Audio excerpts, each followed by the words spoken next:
un podcast de Cooperativa.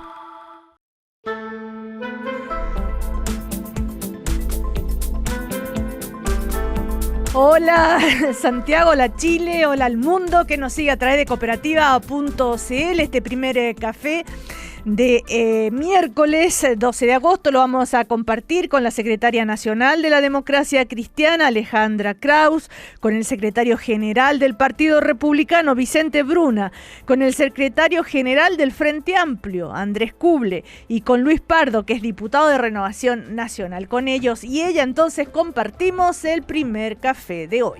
Estás escuchando el podcast de El Primer Café, una presentación de cooperativapodcast.cl. Hola, ¿cómo están? Muy buenos días. Hay varios temas, como siempre, para comentar. Quería comenzar con esto de la reforma constitucional que está planteando el gobierno dentro de la agenda de seguridad nacional, ¿no es cierto?, de seguridad pública, la lucha contra el terrorismo, contra el crimen organizado y todo lo que ya sabemos, la agenda de seguridad, ¿no es cierto? Ahí hay algunas distintas opiniones, lo hemos conversado en otros primer café sobre si es necesaria o no esta reforma constitucional, pero ayer se conocieron algunos puntos más precisos. Publicó el diario La Tercera, ¿no es cierto?, un borrador, y solamente quería referirme a ver qué opinan ustedes sobre el punto del estado de excepción constitucional que quieren que esté establecido, ¿no es cierto?, en la Constitución. Ahí dice una ley orgánica que va a determinar las atribuciones y deberes de la autoridad. Bueno, en fin, será el presidente de la República que lo decida, claro que sí, y la facultad de las fuerzas de orden y seguridad pública y la colaboración que deberán prestarle las Fuerzas Armadas durante la vigencia de este estado de excepción, así como los mecanismos de control, rendición de cuentas aplicable, en fin. Y bajo este nuevo estado de excepción, el presidente de la República pueda restringir las libertades de locomoción y de reunión, disponer requisiciones de bien, establecer limitaciones del ejercicio del derecho a la propiedad, adoptar todas las medidas extraordinarias, ¿no es cierto? Bueno, ¿qué opinan de ese punto? ¿Hay algún riesgo de ir tan lejos en un planteamiento de esa naturaleza? Luis Pardo, ¿cómo estás? Buen día. Hola, buenos días a los panelistas y a todos quienes nos escuchan. Bueno, no conocemos todavía el texto definitivo, pero sin duda es una herramienta que está pensada para hacer frente a una situación ya extraordinariamente crítica, que es el nivel que ha alcanzado el crimen organizado con su poder de fuego, con su pseudo o semi-control de determinados territorios. Y por lo que se ha dicho hasta ahora, se trata de un estado excepcional que permitiría hacer frente en territorios muy acotados, muy específicos, para poder neutralizar y desactivar estas organizaciones que son efectivamente una situación que no existía anteriormente, y que eso explica que no haya existido tampoco un estado de excepción o más herramientas para hacerle frente. Por lo tanto, creo que hay que estar abierto a estudiar y avanzar en crear esas herramientas, y este estado de excepción es una de ellas. Ahora, Luis Pardo, dentro del propio Renovación Nacional hubo voces en el sentido que no era dudas, que no sé si dijeron, no estamos seguros que sea tan necesaria esta reforma constitucional para avanzar en la agenda de seguridad. Yo creo que lo primero es estudiarla, conocer el texto y poder escuchar también opiniones expertas para ver su pertinencia, pero reitero, así a primera vista y conociendo y viendo que hoy día alcaldes de izquierda están pidiendo intervenciones militares, yo creo que es necesario tener una regulación que permita hacer uso de todos los recursos del Estado para neutralizar una organización criminal, como es el propósito de esta reforma. Ahora, Alejandra Kraus, es una reflexión que viene desde el propio gobierno y del sentido común también. Difícil para la oposición, ¿no es cierto?, tener algún tipo de cuestionamientos a una agenda de seguridad, sabiendo que es la principal preocupación de la ciudadanía. Como oposición, ¿cómo se va a abordar temáticas que son complejas? Porque, claro, a primera vista, ¿quién no va a querer estar en la lucha contra el crimen organizado? Pero cuando se empiezan a ver los detalles, los especialistas empiezan a analizar y a poner ojo en pequeños aspectos que podrían generar, una amenaza a las libertades de las personas, etcétera. Y a eso le agrego que Evelyn Matei ayer, su opinión por este estado de excepción que sumaría a las Fuerzas Armadas en la seguridad pública de los barrios, que dijo: ningún militar te va a aceptar eso. Alejandra. Dije muchas cosas, Alejandra. Sí, no, pero está bien. Y me interpreta muy bien la reflexión, Cecilia. Porque efectivamente, como bien dice usted, nadie puede oponerse a una agenda sobre temas de seguridad. Eso es absolutamente compartido. Esto va más allá de derechas o izquierdas. Eso es clarísimo. Pero como el detalle, digamos, el demonio está en los detalles, hay que leer muy bien, y Luis señalaba que no se conoce el texto.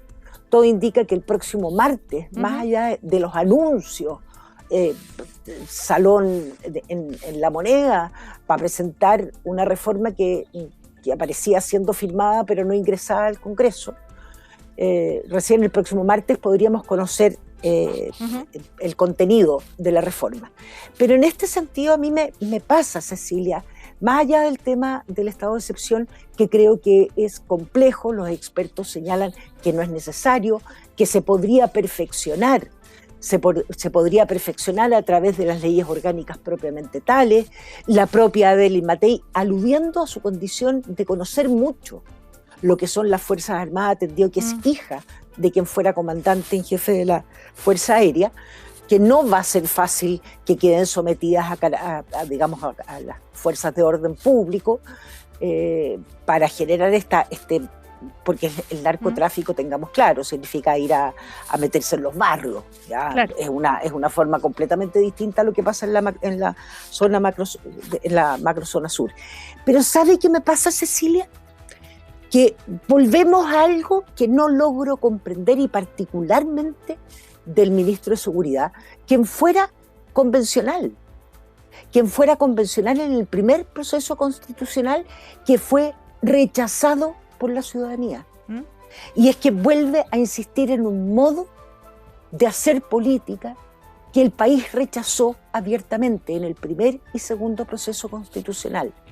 Las reformas constitucionales suponen debates muy serios para la ciudadanía. No es contrato de adhesión, eso lo logró Pinochet con su Constitución del 80.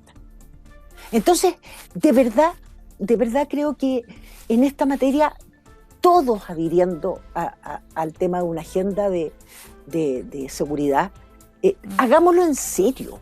Si no podemos, Cecilia, seguir en la política de las trincheras, más allá del sector político, más allá de izquierdas o derechas, en temas que son relevantes para la ciudadanía, la exigencia para la política es muchísimo más alta. ¿Cuál es? Estamos de verdad, Cecilia, con esta invitación, de alguna manera nos vamos acercando a gobiernos populistas. Y eso es tremendamente peligroso para el país. Y ¿sabe qué, Cecilia? Esto no tiene que ver con el gobierno del expresidente Boric. Esta gente no tiene que ver. Esto es desgastar de verdad cómo fuimos construyendo los pilares o fortaleciendo la democracia desde hace 40 años. Era otro. Para nosotros, puede que para los republicanos, quienes no han estado en el gobierno, puede que ellos, por falta de experiencia, no entiendan la dimensión del diálogo. Pero para el resto de las fuerzas políticas sí lo es. Entonces mi invitación y la invitación de muchos de los que estamos reflexionando en torno a los desafíos del país es otra, Cecilia. Más allá del proyecto de estado de excepción que yo tengo, resistencia. Yo, de verdad, tengo en general respecto a la reforma constitucional una apreciación completamente distinta y muy preocupante. Porque, y esto es lo último que le digo, Cecilia, a propósito de lo que aparece en la información en la tercera, esta reforma constitucional tendría como de una u otra manera un fundamento para rectificar fallos del Tribunal Constitucional. Sí. Eso es súper complejo. Es tremendamente complejo. Respecto a la reflexión que hace Alejandra Krauss, no solamente de la contingencia, también su reflexión más de fondo, ¿no? Sobre la calidad de la política o este riesgo de ir a un camino hacia el populismo. En fin, Vicente Bruna, el secretario general del Partido Republicano, la reflexión desde tu parte. Vicente está muteado. Le doy la palabra entonces a Andrés Kuble. Hola Cecilia, ¿cómo estás? Hola Alejandra, Vicente, Luis, con quien ya nos encontramos habitualmente en este espacio. Yo comparto bastante la reflexión de Alejandra. Primero, creo que es importante señalar que evidentemente todas las fuerzas políticas estamos por atender la necesidad que existe respecto a la seguridad pública como una de las principales urgencias ciudadanas y no por estar a favor o en contra de una medida uno de repente se hacen caricaturas, es que ustedes defienden delincuentes, defienden el crimen organizado. Eso es un poco ridículo y una simplificación del debate que yo espero no la veamos a medida que estemos discutiendo algo tan serio como están los que defienden a la gente y los que defienden a los delincuentes. No, pues, estamos viendo cuáles son las mejores herramientas para hacer frente al problema de seguridad que hasta ahora no hemos visto una respuesta. Y también me preocupa un poco la forma en que se dan estos debates, que también lo pasó con la mega reforma. En general pasa que se hacen anuncios y después no tenemos el texto rápidamente para discutir. Entonces se da un espacio, una ventana de discusión en donde el tema está en agenda pública, pero no podemos hacernos cargo para decir si estamos de acuerdo o no respecto a la medida en particular. Y eso también después se usa en el debate público diciendo, se oponían incluso cuando no conocían el texto, pero quienes generan una estrategia de poner un tema en discusión sin darnos las herramientas para discutir en serio lo que se quiere hacer, es el gobierno que genera esta ventana de tiempo y filtra por medios cosas parciales. Pero respecto a lo filtrado, a mí me parece que más allá de quién plantee, no se trata esto de quién plantee medidas más rimbombantes o medidas que suenen mejor, sino cómo nos hacemos en serio cargo del problema de seguridad, cómo articulamos y le damos más capacidades al Estado. No es solo un tema de facultades. Yo creo que incluso ya personeros del mismo sector de gobierno plantean dudas, preocupaciones, lo que pone una señal de alerta que esto ojalá lo debatamos con la profundidad que se merece. Y una cosa más que me preocupa, que no sé si lo vamos a conversar después, pero que hasta cuando hablamos de seguridad se cuela la obsesión ideológica del ministro Quirós con agregando esto de, bueno, no van a recibir prestaciones sociales quienes hagan ABC. Sí. Que ese ABC ha cambiado en distintas cosas. Y finalmente lo que está detrás es la idea de cuestionar la existencia de derechos sociales y ponerlo en cuestión cada vez que se puede. Entonces veo que eso difícilmente va a disuadir a la red del crimen organizado para actuar, y simplemente lo que se está haciendo es un debilitamiento de la idea de esos derechos y poniéndolos en cuestión para después poder ampliar ese cuestionamiento a muchas otras causales.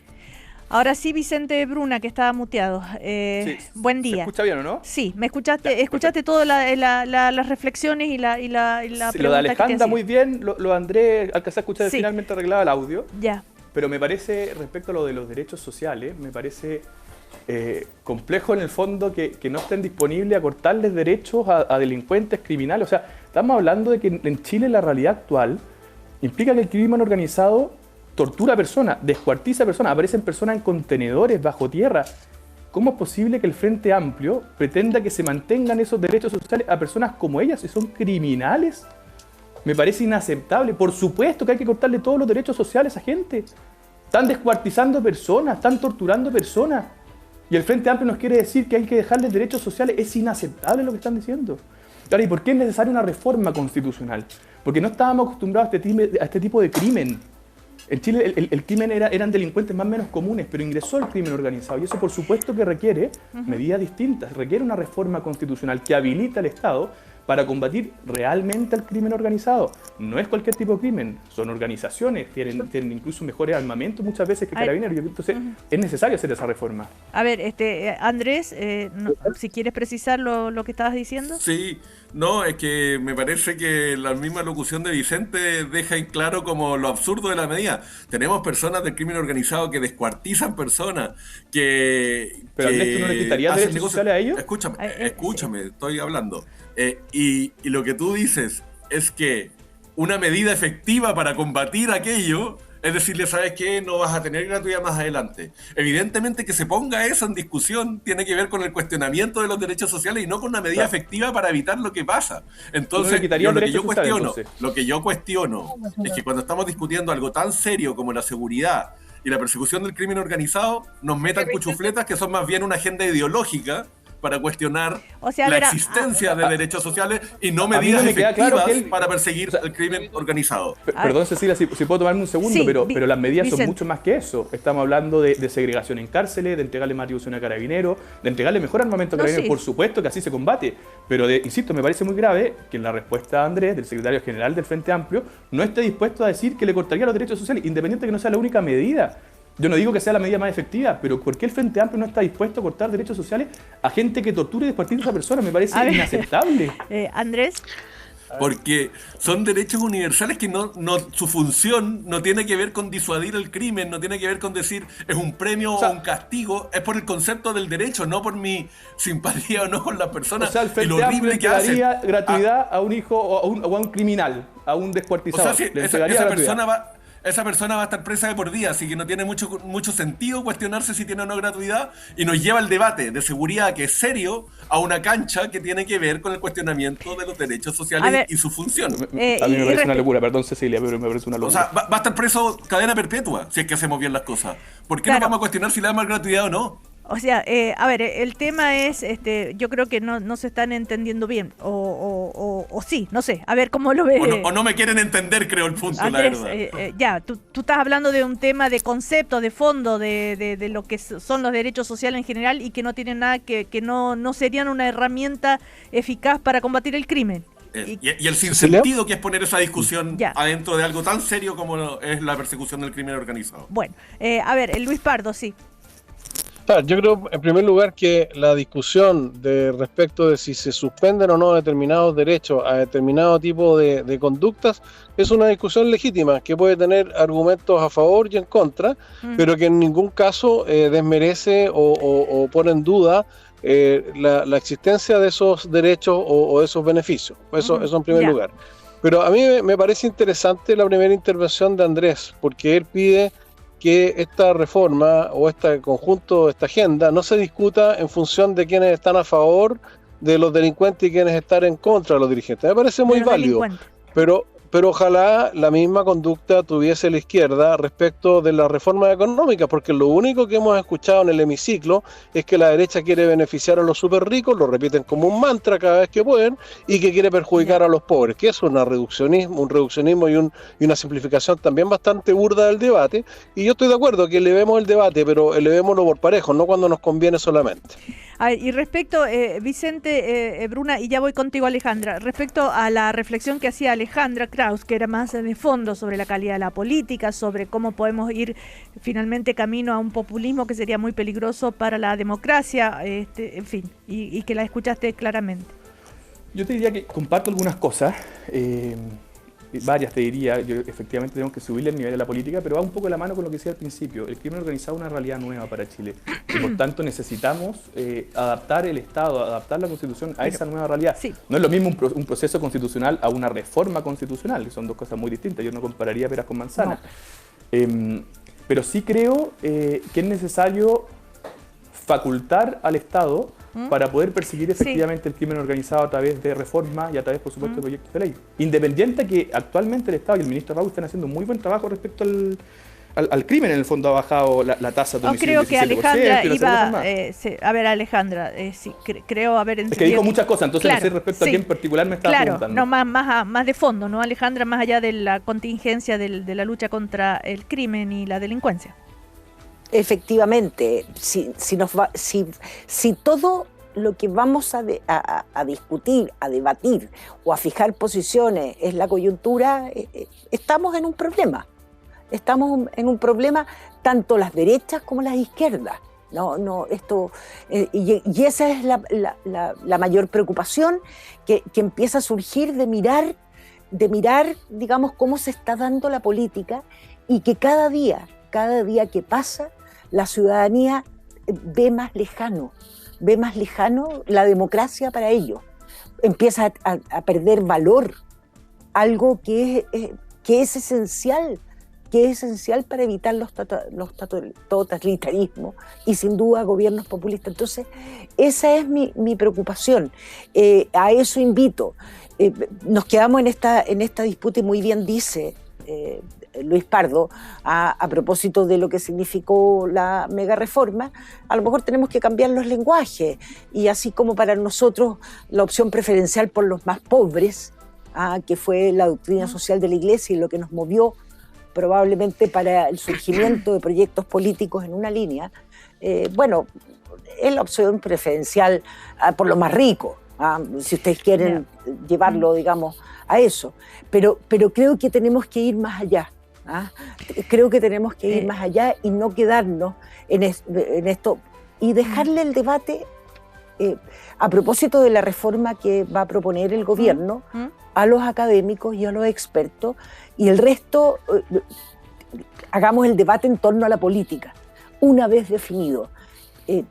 Me llama la atención lo que dice Vicente, que la única manera, yo puedo entender la supresión de determinados subsidios o lo que fuere, pero ello debe establecerse en la Constitución.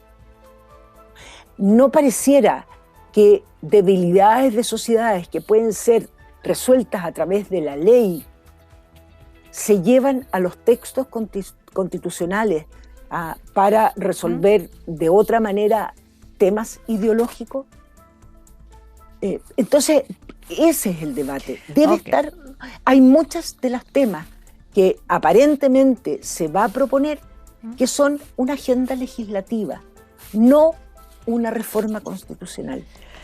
Bueno, vamos a ir a comerciales. Solo agregar también ayer el expresidente de la República, Gabriel Boric, en la presentación de un libro de Eugenio Tironi, habló, ¿no es cierto?, analizó su gobierno, en fin, entre otras cosas, habló también sobre la oposición. Dijo, esa lógica política de corto plazo tiene que parar, lo que no significa dejar de ser una oposición dura, firme, pero yo creo que hay todos los méritos para hacerlo, pero con coherencia, con responsabilidad institucional, también haciendo ese llamado a las oposiciones en general, cada vez que son oposición y haciendo también autocríticas, ¿no? Vamos a ir a comerciales, seguimos a la vuelta en El Primer Café, ya volvemos. Estás escuchando el podcast de El Primer Café, una presentación de cooperativapodcast.cl.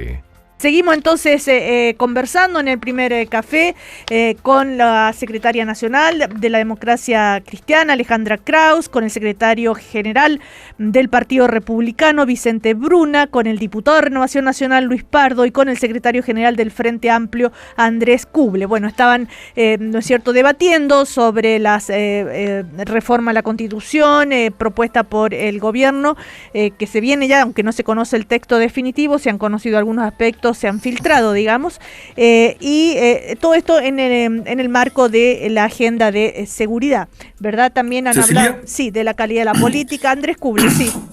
Sí, que quería comentar algo que se quedó en el tintero y que creo que conecta los puntos justamente que decía Alejandra, que al hacer esto por reforma constitucional, lo que buscan es efectivamente debilitar lo que significa y la provisión de derechos sociales. O sea, ellos en escuelas protegidas trataron de hacer esto, el Tribunal Constitucional le dijo que no pueden tocar derechos sociales por otras cosas. Entonces ahora lo que quieren hacer es poner un debilitamiento de los derechos sociales en la Constitución, bajo el argumento, como planteaba Vicente, bueno, quieren que los criminales organizados tengan o no, poniendo en esa falsa dicotomía, para después, por ley, decir, bueno, la Constitución ya permite flexibilizar esto, entonces hagámoslo para quienes no paguen el Transantiago, hagámoslo para quienes toman en la calle, como lo querían hacer. Entonces ese es el camino y por eso nos están planteando, y por eso yo digo que es una trampa y es peligroso poner en una discusión de seguridad que es tan seria estas trampas y estas cuchufletas que lo que buscan en realidad es una agenda ideológica de debilitamiento del rol social del Estado. Bueno, ahí está, reafirmo lo que estaba aclarando, ¿no es cierto?, una vez más Andrés Kuble su postura al respecto. Recordemos también que a propósito del tribunal del TC, ¿no es cierto?, el gobierno ha enviado al TC, ¿no es cierto?, para impugnar la norma que obliga a la reconexión gratuita para damnificados por los incendios, que había sido aprobada dentro de la mega reforma, ¿no es cierto? ¿Por qué? Dice la intención de la moneda es que se declare inconstitucional el artículo que obliga a las empresas distribuidoras de gas, electricidad y agua potable a la reconexión gratuita de los servicios a los damnificados por los devastadores incendios en Viña del Mar, Ñuble y el Biobío, a pesar de ser interrumpidos por no pago. Además de lo circunstancial, que el ministro vocero reconoció que él no estaba al tanto de que se iba a hacer este requerimiento, más allá de eso, el tema de fondo, ¿no? ¿Por qué quieren hacer este requerimiento? Desde el gobierno dicen porque no guarda relación directa con las ideas matrices o fundamentales del proyecto, ¿no es cierto? Como que es algo que no hace parte de, que dicen del otro lado, perdón, pero esta mega reforma tenía tantas otras cosas incluidas que no veo por qué esto no podría estar también. Y recordar que esta indicación había sido aprobada, ¿no es cierto?, por los votos incluso del oficialismo. ¿Qué opinan de este punto, por ejemplo, respecto al Tribunal Constitucional que saque este artículo? Vicente Bruna. A ver, me quería esta hacer indicación. Algo... Perdón. Sí, me quería hacer cargo de algo antes. Lo de Andrés no lo voy a responder porque creo que quedó claro que están dispuestos a entregarle derechos sociales a delincuentes y criminales. Pero lo de Alejandra yo tomo un poco, ahora entendí a lo que iba. Yo estoy totalmente de acuerdo con que el Estado, la política, el gobierno no tiene que preocuparse solo de lo contingente, sino también de lo trascendente. Y en ese sentido quiero agradecerle a la ministra Wulf porque está poniendo en el foco a la familia, a la infancia, temas que son absolutamente fundamentales para la sana vida en sociedad. Yo creo que efectivamente tenemos que combatir la pobreza. Lo que pasa en el fondo, cuando se pone en el foco la familia, cuando se pone en el foco que los niños que están ahora sin familia tienen derecho a estar en una familia y se trabaja desde el Estado con eso, me parece que es absolutamente necesario. Yo coincido ahí con Alejandra totalmente en que es necesario que la política no solo se preocupe del corto plazo, sino también del largo plazo. Y ahí yo le agradezco a la ministra. Insisto, temas como la familia, que debe ser el núcleo motor de la sociedad, es importante fortalecerla. Preocupémonos de la natalidad, preocupémonos de por qué las personas no están teniendo hijos. Ayudemos a las personas con familias numerosas. Yo creo que eso es fundamental, combatir la pobreza. Estoy totalmente de acuerdo. Yo soy un fiel defensor también de la doctrina social de la Iglesia. Y por supuesto que tenemos que avanzar en la materia, incluso en normas laborales que permitan cierta flexibilidad para que los padres puedan educar a sus hijos y no tengan que estar todo el día trabajando. Yo estoy totalmente de acuerdo, así que en esa materia yo creo que tenemos un acuerdo con la democracia cristiana y por supuesto me encantaría avanzar muchísimo a través de este gobierno. Respecto a lo que tú preguntas, efectivamente yo veo que la idea matriz... se aleja un poco este proyecto de la idea matriz y creo que es bueno que se entable un diálogo, una conversación respecto al tema más en específico y no solo dentro de este gran proyecto. Yo creo que es un tema que hay que abordar bien, que se tiene que conversar bien. Entiendo que hay espacio para eso y en ese sentido estoy de acuerdo con que no se discuta en este megaproyecto, sino que podamos sentarnos a conversarlo bien para ver qué soluciones entregamos a las familias que lo necesitan. ¿Y por qué fue aprobada esta indicación con votos incluso del oficialismo? No se entiende. Es que genuinamente uno puede darse cuenta y decir, bueno, sí, me hace mucho sentido, pero efectivamente si es que el gobierno considera que se aleja de la idea matriz y por tanto sería inconstitucional, me parece bien, pero bueno, tenemos que conversarlo bien. Sí, Luis Pardo, ¿sí? Sí, mira, más allá del tema jurídico de la idea matriz, el proyecto tiene otro problema y es que primero, las regiones que están en estado de catástrofe son varias y lo que hace el proyecto no es beneficiar a los damnificados por el estado de catástrofe, sino que cualquier deudor que esté dentro de la zona de catástrofe va a poder acogerse a una medida que se suma a una carga bastante grande que ya se ha imputado a las eléctricas desde la pandemia en adelante. Recordemos que estamos pagando una deuda gigantesca que el gobierno ha tenido que además manejar porque durante el gobierno pasado se postergó la solución de esa deuda y en definitiva seguir grabando a una industria con proyectos que tienen una apariencia benigna pero que en el fondo no lo son, porque reitero, si tú me dices, mira, las personas que están en una de damnificados producto de la catástrofe, que están aislados, que están bajo tal o cuales situaciones, hay que reponerles por razones humanitarias el servicio, es distinto a decir cualquier deudor en cualquier circunstancia, estando dentro de una zona, va a poder acogerse a que le tengan que reponer el servicio inmediato, a que se le condone la deuda y una serie de cosas más que incluye el proyecto. Claro, es para las personas con domicilio en zonas declaradas en estado de catástrofe. Claro, pero que hubieran sido desconectados. La cuarta región, la cuarta región está en zona de catástrofe y no todos los hogares de la cuarta región están sufriendo los efectos de o los daños producto de la catástrofe, que eso es una distinción bien importante porque cuantitativamente es mucha la gente que sin ser damnificado se beneficia de un proyecto que, reitero, tiene una buena intención pero una mala concreción técnica. Alejandra. A ver, probablemente numéricamente no debe haber tanta diferencia como indica Luis. Yo ese punto lo desconozco. Pero sí me llama profundamente la atención, no solo que el ministro Alvarado no supiera, que da cuenta de una descoordinación bien preocupante, sobre todo en temas tan relevantes como es un requerimiento al Tribunal Constitucional de una ley ya aprobada y que tanto se jactaron y tanto abrazaron y tanto dijeron que bien lo logramos. Que a mí lo que me llama la atención, y ahí veo una deficiencia general, no solo de asesores legislativos, ministros de Estado, subsecretarios, sino del debate de lo que ocurre en el Congreso, que nadie se fue enterando ni levantó las alertas respecto de un tema para haber evaluado lo que efectivamente dice Luis, ¿ya? Porque yo de verdad desconozco la envergadura, pero sí me imagino que las familias que llevan un mes agobiadas a un mes donde perdieron mucho, que hayan dejado de pagar luz, digamos, los servicios básicos, lo mínimo. En consecuencia, a mí lo que me preocupa es lo otro, que en el proyecto estrella del presidente Kast, donde todos celebraron, donde todos encontraron que lo habían hecho extraordinario, se haga un requerimiento por un artículo aprobado que nadie se enteró y que el ministro del Interior o el biministro no tenía idea que se hacía un requerimiento al Tribunal Constitucional. Eso es preocupante. Claro, el ministro Alvarado dijo, esta es una información que yo no la tenía, así que por lo tanto no me voy a referir a las cosas que no dispongo la información.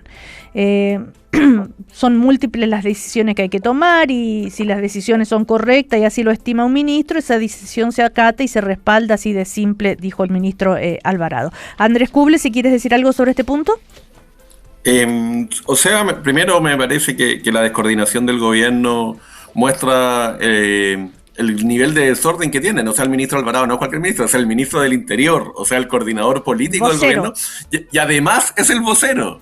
O sea, cuando un vocero se le preguntan por acciones del gobierno y dice, chuta, no sabía, no contesto, si su trabajo justamente es explicar lo que hace el gobierno.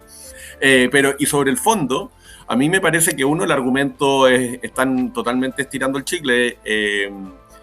Ellos plantearon un proyecto de reconstrucción y cuando se plantea ayuda a los afectados por las catástrofes dicen, no, eso está fuera de las ideas y es un argumento bien formalista. Yo agradezco a Luis que diga yo estoy en contra del fondo de la medida, porque creo que eso es lo que está haciendo el gobierno. Si no tiene para qué recurrir por un formalismo, es porque no están de acuerdo con la medida. Y a mí me parece que en una zona de catástrofe, claro, efectivamente gente que no fue afectada puede aprovecharse, entre comillas, de esto, pero es la forma de llegar con ayuda y con alivio rápido a quienes sí fueron afectados. No le va a estar pidiendo que en él les pida la ficha de grado de afectación para ver cómo llegar con la ayuda, o sea, meterlo en un montón de trámites. Creo que el error de que algunos quizás se aprovechen, que yo creo que van a ser los menos, es un costo que se puede asumir para llegar con ayuda rápida y eficaz a quienes sí lo necesitan, y el gobierno debería estar preocupado de cómo llega con ayudas rápidas en la región de Coquimbo, en la región de Los Ríos, donde han sido fuertemente afectados con lluvia, más que gastar tiempo y trabajo en frenar las ayudas que pueden llegar a esas personas. A ver, Cecilia. Sí, Luis Pardo.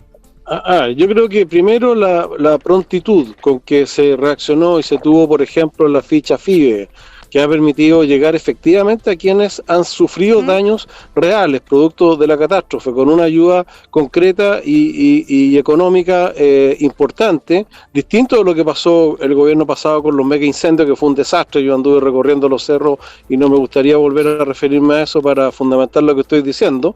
Creo que ese es el vehículo, la forma de ayudar a la gente damnificada, pero no establecer medidas generales que no se focalizan en quienes realmente sufrieron los daños. Yo no estoy de acuerdo con no ayudar a las personas que sufrieron. Ahora, hoy día, por lo menos en mi distrito, las empresas distribuidoras se están haciendo cargo de pagar las compensaciones por los periodos de corte de luz, y están además haciendo las compensaciones económicas en varias situaciones de pérdida de por ejemplo, bienes en producto del corte de luz de distinta naturaleza.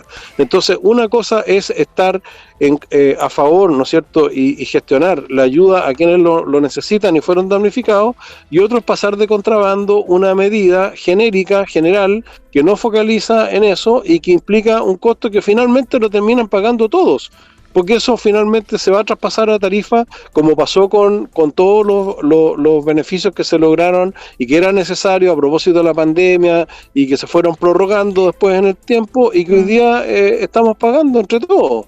Y eso me parece que es muy distinto. A ver, a propósito de la calidad del debate, de la política, en fin, estamos a 12 de agosto, casi a un mes del 11 de septiembre, y ya empiezan a surgir voces respecto a un tema que cada año vuelve, que muchas personas dicen, ¿hasta cuándo vamos a volver con aquello? Eso es del pasado, miremos el futuro, etcétera, etcétera. Me refiero a los dichos del diputado del Partido Republicano, Vicente, Ignacio Urrutia, sobre el 11 de septiembre y los indultos. Sería una señal espectacular que el 11 de septiembre el presidente Kast empiece a indultar a uniformados. Recordemos que el presidente Kast hace un día atrás en una entrevista dijo, ¿no es cierto?, que ese tema lo iban a ver uno a uno, pero que no, a todas luces no es la prioridad del gobierno. Pero esto de instalar nuevamente este tema, y si le sumamos a ¿no es cierto?, al partido Johannes Kaiser,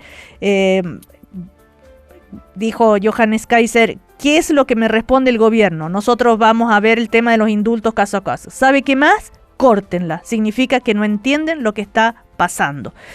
A ver, Vicente.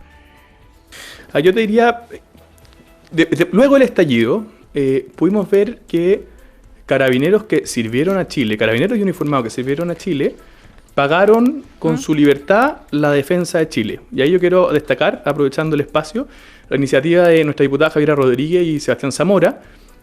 Ustedes lo pueden buscar en presosporservir.cl, que es una campaña que busca efectivamente conseguir firmas para los indultos a carabineros y uniformados que defendieron Chile durante el estallido social. Yo creo que cuando tenemos un país en el estado que estaba en el 19 de octubre, donde la democracia efectivamente se puso en vilo, fueron los carabineros, fueron las Fuerzas Armadas las que defendieron absolutamente a todos los chilenos. Yo creo que ahora es momento también de que la sociedad civil los defienda a ellos. Y respecto un poco... Pero Vicente, respecto a lo dicho de Ignacio Urrutia, me refiero a, de alguna manera, como dijo el subjefe de bancada de los diputados UDI, Sergio Bobadilla, que será el presidente quien determine esto, que no hay que pautear al presidente ni imponerle plazos o un determinado número de beneficiarios, y volver a instalar este tema, a eso me refería. Sí, no, aquí yo aproveché el minuto publicitario, disculpa. Yo te diría que efectivamente yo estoy de acuerdo con que se indulten a esas personas. Creo que nosotros también, desde el mundo político, desde la sociedad civil, por supuesto que tenemos que abogar por eso. Pero sin condicionar al presidente. El presidente tomará la decisión cuando lo estime pertinente. El presidente en estos minutos tiene que estar viendo la emergencia en el sur, la emergencia en el norte, el frente climático que también se viene. Tenemos que ver el proyecto de reconstrucción, tenemos que ver cómo recuperar empleo. Entonces, yo entiendo que el presidente, por la clase de cosas que está viendo, tiene que tomar las decisiones en la medida que él estime pertinente y nosotros no vamos a presionarlo como partido en el fondo respecto a eso. Pero por supuesto que nuestra labor como partido político es por supuesto abogar porque quienes están hoy presos por servir puedan ser indultados. Pero sería una señal espectacular que el 11 de septiembre, el presidente Kast empiece a indultar uniformado. A eso me refería. Sí, a mí la verdad el día no me importa mucho. Lo que me importa es que ellos puedan efectivamente salir nuevamente y poder ver a su familia. Ya. Alejandro, ¿puedo decir algo? Sí, Alejandro. No, bien breve. Yo invitaría a Vicente, más allá de su posición, no voy a hacer un juicio respecto a que obviamente yo tengo una visión distinta, pero el 11 de septiembre tiene una carga muy dolorosa, Vicente. Entonces, no, yo te invitaría, por respeto a quienes, primero, porque perdimos la democracia, cada uno tendrá su reflexión respecto a ese periodo histórico, pero como consecuencia de ello vivimos 17 años súper quebrados. Un país que se quebró, un país con detenidos desaparecidos, con exiliados. ¿Qué puedes tú? Entonces yo creo, lo primero es reconocer que es una fecha dolorosa.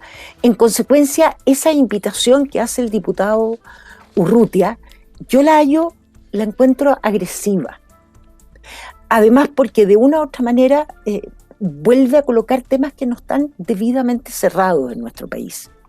Entonces lo han intentado los distintos, desde que el presidente Elwin pidió perdón a nombre de toda la nación por los hechos ocurridos a propósito de la entrega del informe Rettig. De ahí en adelante, el propio presidente Piñera tuvo expresiones sobre esto. Entonces, me parece que junto con mirar hacia adelante es recordar, porque la memoria en toda sociedad es buena. No se trata de quedarse entrampado en ella. Se de tenerla para que no se vuelvan a cometer hechos dolorosísimo. Entonces, yo creo que es una fecha dolorosa, creo que es una agresión innecesaria más allá del debate sobre los indultos en particular. Creo que no vale la pena. A ver, Luis Pardo pedía la palabra. Sí, a ver, primero yo creo que efectivamente hay personas presas, tanto gente en Punta Peuco y otros recintos producto de los acontecimientos a los cuales se está refiriendo Alejandra, y que están hoy día en condiciones de salud realmente extremas que ameritan un trato humanitario que no se entiende que gente que adhiere al valor universal de los derechos humanos no contribuya a solucionar esos temas humanitarios, como también hay muchos policías y militares que están injustamente presos porque fueron juzgados en un momento en que la justicia aplicó criterios que no correspondían a los momentos de extrema violencia que se estaban viviendo y que se vivieron a propósito de los acontecimientos del 2019. Por lo tanto, creo que efectivamente ahí, independientemente del instrumento y la forma, hay que tener la capacidad de responder humanitariamente a quienes lo necesiten y hacer justicia respecto de los, especialmente carabineros que han sido juzgados y procesados en condiciones bastante discutibles. Ahora, dicho eso, Cecilia. me parece que el gustito que sea el senador Urrutia no contribuye en nada a la suerte de esas personas. Creo que justamente ese tipo de declaraciones, que efectivamente son agresivas para un sector de la sociedad, no ayudan a poder avanzar ni en el tema humanitario ni en el tema de poder solucionar la injusticia que están viviendo efectivamente muchos policías y militares producto de la violencia que tuvieron que enfrentar el 2019. Así que yo espero que encontremos una solución para esto y que esa solución sea lo más justa y lo menos agresiva respecto de todas las visiones que están en juego respecto a este tema tan complejo. Sí, Alejandra, ¿querías decir algo? Precisar dos a propósito de lo que señalaba Luis, y en relación a los presos de la dictadura, digamos, de los horrores cometidos en la dictadura. Hay sentencias, tanto en nuestros tribunales como en el ámbito internacional, que reconocen ese derecho que señala por razones humanitarias, pero también pone condiciones, Luis. Y es por de pronto reconocer y pedir perdón de esos presos. Lo que pasa, Alejandra, permíteme precisarte este punto que me parece que es muy importante. Efectivamente hay gente que está presa por haber cometido violaciones horrorosas a los derechos humanos, pero hay muchísima gente que está presa bajo un sistema penal que no se le aplica a ningún otro chileno, que se le tiene presa por presunciones, por testimonios de oídas, y que incluso su participación no es directa en ninguno de los hechos horrorosos cuando se habla de lesa humanidad. Personas que están presas por asociación ilícita, por haber cumplido órdenes, como traslado, por ejemplo, de personas sin tener ninguna injerencia ni posibilidad de saber lo que había pasado ni lo que iba a pasar con esas personas. Hay que hacer un juicio, hay que volver a hacer un juicio. No, hoy día desgraciadamente eso ya no se puede hacer, pero es una realidad de la cual la sociedad tiene que hacerse cargo. O sea, ¿por qué no pueden tener una justicia como la que tiene cualquier otro persona sometida a un proceso? ¿Por qué tiene que regirse por un sistema que no y hoy día ya hay causas de prevaricación que están avanzando, pero que debieran haber avanzado mucho antes? Bueno, aquí ha habido prevaricación a juicio de muchas personas que tienen una posición independiente además respecto de los hechos políticos que estamos discutiendo. Escuchemos otras opiniones también. Andrés Kuble. Sí, a mí me parece que, bueno, lo del senador Urrutia es evidentemente una provocación y me alegra que Luis marque distancia con aquello. Creo que justamente lo que necesitamos es a esa centroderecha, derecha democrática, el nombre que quieran ponerle, parándole los carros a esa ultraderecha que busca simplemente provocar y reivindicar lo que fue la dictadura. Eso es lo que está detrás de las palabras del senador Urrutia. Y sobre el tema de los uniformados presos, yo, respecto a lo que ocurrió en el estallido social, quiero recordar que hace unas semanas estuvimos discutiendo también sobre el caso de Gustavo Gatica.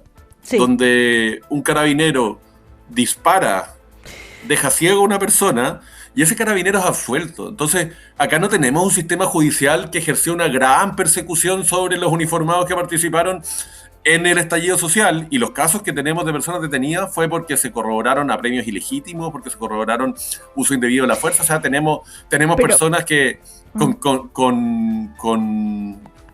con personas ya inmovilizadas en comisaría, lo golpearon en la cabeza. Eso tiene que ver con el control del orden público, eso tiene que ver con servir a Chile. Servir a Chile también es ser responsable con la utilización de las armas y la fuerza que legítimamente se le entrega a carabineros. Entonces, cuando me dicen que alguien en una comisaría con esposa es maltratado por carabineros y que me van a decir que esos carabineros en ese acto estaban sirviendo a Chile, no, pues está bien que estén presos. A ver, esa conducta es absolutamente inaceptable, pero la inmensa mayoría están presos por haber mal aplicado un criterio, por ejemplo, como el apremio ilegítimo, que es el caso del capitán Maturana.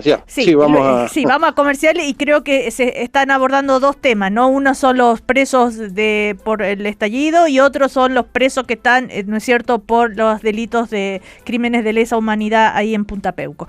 Vamos a comerciales y a la vuelta ya al último bloque. Estás escuchando el podcast de El Primer Café, una presentación de cooperativapodcast.cl. Seguimos en el primer café de hoy, estamos con Luis Pardo, diputado de Renovación Nacional, con Vicente Bruna, que es el secretario general del Partido Republicano, con Andrés Cuble, secretario general del Frente Amplio, y con Alejandra Kraus, secretaria nacional de la Democracia Cristiana. Antes de irnos a comerciales, estaban intercambiando opiniones sobre el tema de los indultos a partir de los dichos del senador Urrutia, que sería una señal espectacular que el 11 de septiembre el presidente Kast empiece a indultar a uniformados, también la postura del Partido Libertario, ¿no es cierto? Que saben que más, córtenla, sí, a propósito que no va a ir caso a caso, dijo el presidente Kast, significa que no entienden nada de lo que está pasando. Bueno, en fin, ese es un tema que va a seguir en la palestra, por supuesto, ¿no? Lo que va a seguir también, estaba mirando, es el tema del desconocimiento del ministro Alvarado sobre la impugnación. Seguramente va a seguir generando polémica. Leo que hay algunos incluso diputados de oposición ya pidiendo la renuncia del ministro Alvarado.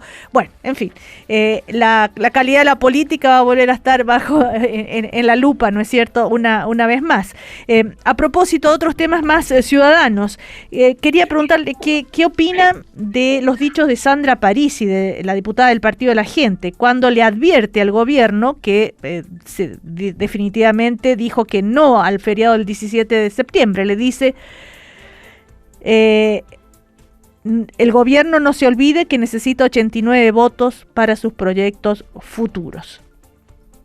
Es una manera de tal vez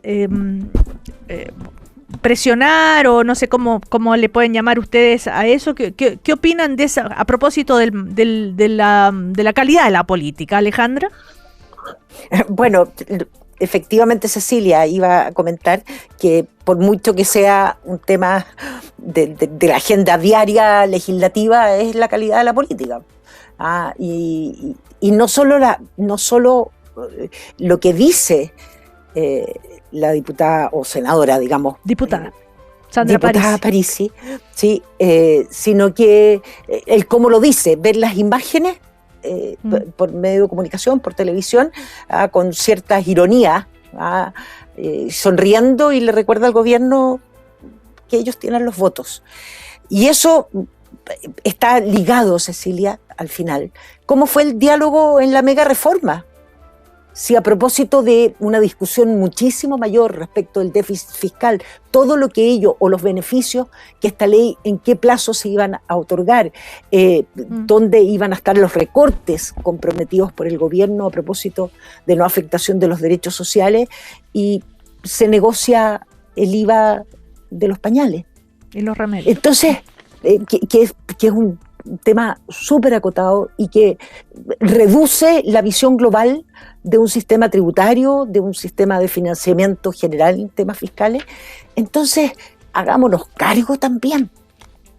Hagámonos cargo de cómo vamos transformando el diálogo político. Por eso mi referencia, que a propósito de estos procesos de debate en el Parlamento, donde no hay un diálogo y búsqueda de acuerdos reales, consenso, que había sido una práctica que habíamos introducido todas las fuerzas políticas desde el retorno a la democracia, queda en evidencia que esto, Cecilia, efectivamente nos coloca en un proceso aparte de tironeos de un sector, quién tiene los votos, por qué los tiene, para qué los tiene, de qué le estamos haciendo a la democracia. Y en eso todos debemos colocar nuestro esfuerzo para cambiar y no legitimar este tipo de visiones, más allá de un proyecto de ley en particular, si nos gusta o no nos gusta el día 17 de septiembre, qué afectación, productividad o todos esos elementos. Vicente Bruna, como Partido Republicano. Coincido nuevamente con Alejandro en varios puntos. Creo que es muy lamentable cuando los parlamentarios que juran o prometen respetar las constituciones y las leyes, trabajar por la ciudadanía, condicionan votos por proyectos que le interesan a ellos, proyectos que, como bien dice Alejandra, pueden discutamos el fondo de la idea, que no sea solo populismo. Y yo creo que es lamentable, muy lamentable que hayan diputados, senadores que estén dispuestos a condicionar su voto sabiendo o teniendo una opinión fundamentada sobre la bondad o maldad del proyecto, que estén dispuestos a no seguir su conciencia por conseguir una especie de retribución política. Yo creo que eso es muy lamentable, creo que hace daño a la política, creo que son las prácticas que ir erradicando rápidamente la política. ¿Fue un error entonces por parte del gobierno haber cedido a la presión del partido de la gente cuando le pide a cambio de apoyar la mega reforma lo del el IVA, los pañales, los medicamentos? O cuando a cambio del apoyo de 2 senadores de ¿no es cierto?, de la cuarta región, que si no les daban los recursos no votaban a favor. A ver, Lo que pasa es que el gobierno tiene el deber de sacar adelante la agenda que cree que es mejor para el país. Yo creo que el error es de los parlamentarios o de los partidos que condicionan su voto para obtener algo. Yo creo que el error está ahí, no en tratar de sacar adelante la agenda. Ah, ok. Andrés Kuble. Sí, mira, en mi caso, por más aspavientos que haga la diputada Parisi o el partido de la gente, perdón, veo que al final siempre han estado votando con el gobierno y hoy día tenemos una mega reforma tributaria que va a tener efectos en la recaudación, que vamos a tener menos recursos para salud, para educación, y el partido de la gente también la tenemos gracias al partido de la gente. Por lo tanto, yo creo que su estrategia es hacer aspavientos comunicacionales para mostrarse como oposición en ciertos puntos, pero ahora de poner los votos han estado siempre con el gobierno y se comportan como un partido de gobierno. Pero a cambio de algo. O sea, fue a cambio de un proyecto que hoy día duerme en alguna comisión del Congreso, o sea, ni siquiera les cumplieron y no los veo tan preocupados de pedir que avance, por lo tanto, más allá de a cambio de algo, a mí me parece que la verdad el PDG es un partido que comparte las ideas del gobierno, es un partido que impulsa y es responsable también de la agenda, más allá de los puntos comunicacionales que hagan. A ver, Luis Pardo.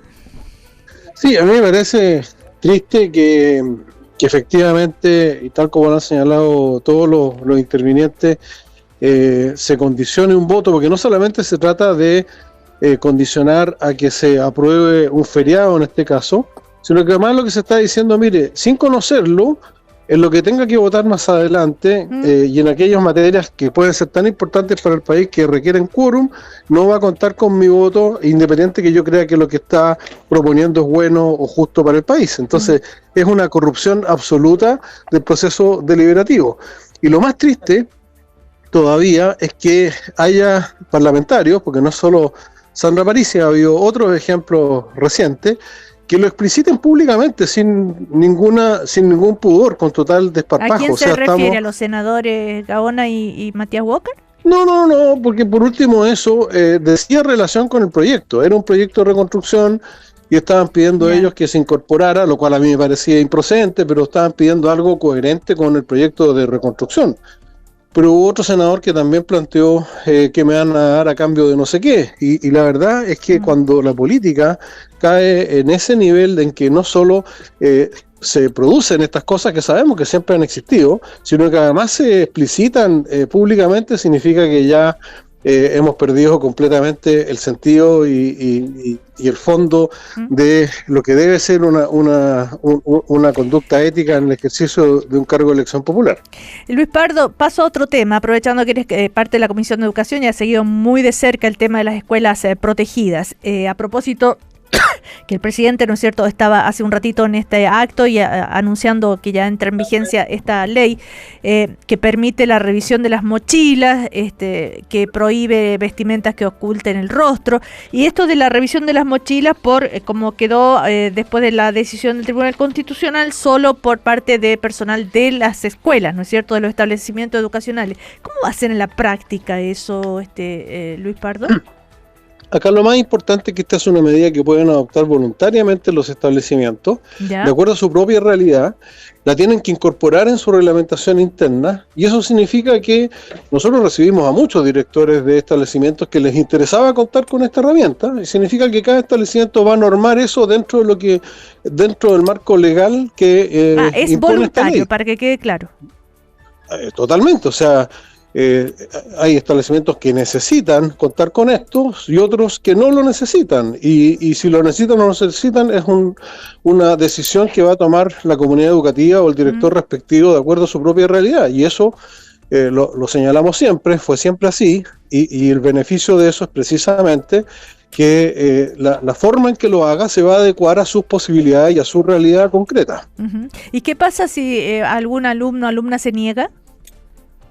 Bueno, con el fallo del Tribunal Constitucional queda ahí un vacío, porque lo que prescribe la ley es que si un alumno se niega, la obligación es llamar a los padres.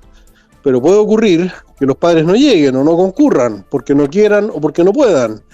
En ese caso el niño no va a poder entrar al establecimiento, pero tampoco va a quedar bajo custodia policial, que era lo razonable si es que se negó porque probablemente tenía algún tipo de elemento en su mochila o portaba algo que no quería que le descubrieran. Entonces queda ahí un vacío, pero la herramienta que permite la revisión quedó en pie y es lo que se buscaba originalmente con el proyecto. ¿Y cómo que no les permitirán el ingreso al establecimiento y dónde queda ese alumno o esa alumna? Bueno, ese es parte del problema. Lo que decía la ley original es que si los padres no concurren o había indicios de alguna situación mayor, se podía requerir se podía llamar a carabineros o investigaciones. Y eso es lo que quedó mutilado, digamos, con la sentencia del Tribunal Constitucional. A ver, ¿qué opina Vicente Bruna? O sea, estoy muy de acuerdo con lo que dice Luis, el diputado. Lamentablemente el tribunal cortó una parte relevante del proyecto. Creo que algo que en la medida que se pueda hay que terminar de normar bien, hay que terminar de cerrar bien, pero rescatar también que se están haciendo avances para recuperar la seguridad de los colegios, porque cuando hablamos del derecho a la educación es importante no solo hablar del derecho a la educación del joven que ingresa con armas o que puede producir daño a la comunidad. Estamos hablando del derecho a la educación de todos los alumnos. Entonces, por supuesto que es importante separar a las manzanas podridas de las que no están podridas. Y esas manzanas podridas, bueno, tendremos que ver cómo abordarlas para ayudarlas a reinsertarse bien en la sociedad. Pero es importante que los jóvenes que están en el colegio tengan derecho a educarse, tengan derecho a que los profesores puedan enseñarles a vivir en un entorno sin violencia. Eso es fundamental y el proyecto, y en el fondo la ley ahora es un avance hacia eso. Por supuesto que queda mucho que mejorar. Efectivamente el Tribunal Constitucional corta una parte importante, pero hacia allá hay que ir avanzando. Andrés Kuble. A mí, bueno, nosotros ya planteamos nuestros reparos al proyecto durante toda la tramitación, principalmente porque no nos parece que va a ser eficaz en lograr el objetivo que se propone. Nuevamente no es por estar en contra del objetivo en sí mismo, que es tener escuelas seguras. Evidentemente ese es un objetivo que nos convoca a todos. Ahora, entre estos vacíos que quedan o las preguntas que tú misma haces, Cecilia, que llevan a la práctica ideas que pueden sonar muy bien al discutirlas teóricamente, pero cuando uno se pregunta cómo se va a aplicar, quién lo va a implementar, empiezan las dudas y la preocupación. Y a mí también, sobre lo que dice Vicente, no me gusta que desde la política nos refiramos a niños, niñas, adolescentes como manzanas podridas, más allá de lo que hayan cometido o no, o su comportamiento. Creo que no es la visión adecuada para acercarnos a la problemática cuando tenemos niños, niñas o adolescentes con problemas, infractores de la ley o con distintos tipos de dificultades. Por ejemplo, cuando se discutió el lamentable caso de Antofagasta, vimos que eran más ligados a dificultades y problemas de salud mental.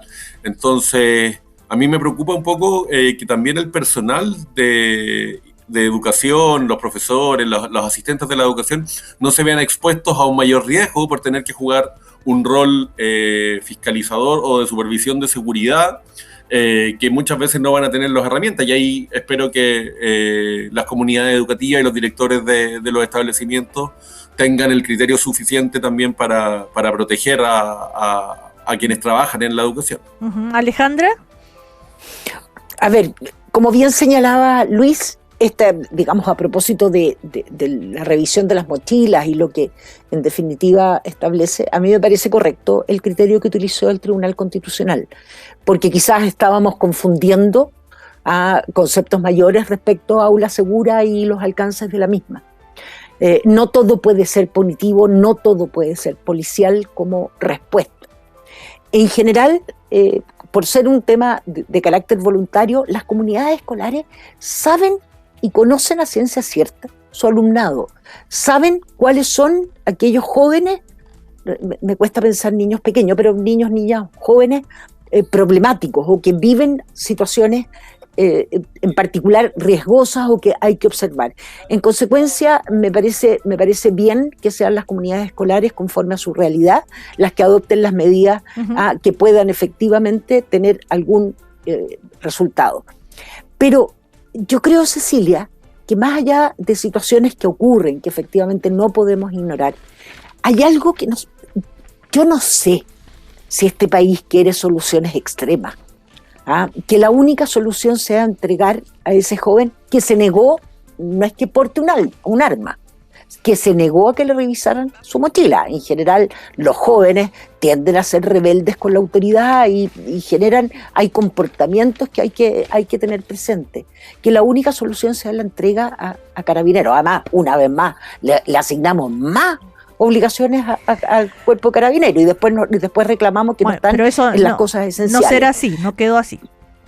No, por eso, no quedó. Pero la búsqueda de que fuera así es como tremendamente, digamos, paradójico.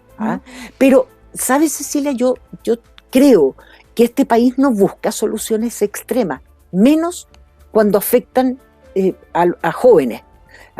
Y por ningún motivo creo que la vía sea el debilitamiento de las garantías y de los derechos. Y ahí, por eso el diálogo es esencial, por eso la búsqueda de consenso es esencial, por eso la incorporación de distintas visiones, respaldados por expertos, deben ser incorporados en la toma de medidas de estas características.